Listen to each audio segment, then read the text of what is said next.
5 रुपयाला मिळणारा आईस गोळा 20 ते 50 रुपयांवर। 5 रुपयाला मिळणारा चिमुकल्यांचा आईस गोळा 20 ते 50 रुपयांवर।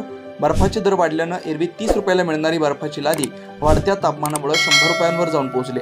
त्यामुळे चिमुकल्यांचा 5 रुपयांचा बर्फाचा गोळा आता 20 ते 50 रुपयांवर जाऊन पोहोचला।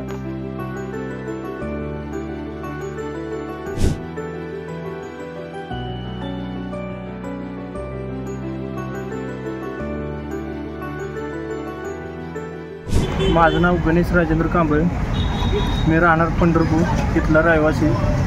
मी आईस गोळ्याचे धंदा जे आहे ते मामाच्या गावाला मी पुण्यामध्ये 5 वर्षापूर्वी तिकडे गेलेलो होतो शिकण्यासाठी। मग तिथून मी शिकून आल्यानंतर मी पंढरपूरमध्ये KBP कॉलेजच्या समोर गाडा उभा केलेला आहे। तरी त्यावेळेस बर्फाचे हे दर कमी होते, खाली 40 रुपये 30 रुपयाला बर्फ भेटत होता। आता 30, 70, 80 रुपये 100 रुपयेपर्यंत बर्फाची लादी झाली। त्यामुळं कसं आहे, आणि व्हरायटी भरपूर झाले बर्फ विकण्यासाठी, त्यासाठी कलरचं फ्लेवर हे सर्व नवीन आलेलं। त्यामुळं कसं आहे, 2-3 रुपयाला गोळा भेटणार आता 10, 20, 50 रुपयेपर्यंत विकावं लागतं असं। लोकनायक न्यूज।